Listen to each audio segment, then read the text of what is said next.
Dan Porzuelo is one of the pioneering Bantay Lansangan volunteers. As Dan surveys the Oton Mambog Road in Iloilo, he looks for construction defects, such as small slabs of wood embedded in the concrete, spider web cracks, and small potholes. Dan and his group are jeepney drivers and operators who decided to make a difference in society by participating in Bantay Lansangan. The volunteer's path is not easy, but Dan and his companions are not deterred by the challenges of their chosen path.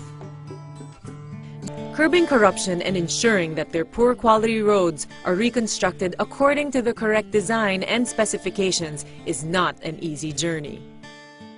It calls for much sacrifice and struggle beyond the call of duty. There are also some hazards that come with the job. Pag marami kami pumupunta sa contractors or sa construction workers na lumalapit, mas secure kami pag marami kami kaysa sa mag-isa ka o dalawa lang kayo. Kasi alam namin yung risk sa trabaho namin. Achieving constructive engagement between government and citizens must be founded on trust, transparency, and cooperation. Hope for a better future is at the heart of Bantay Lansangan's efforts.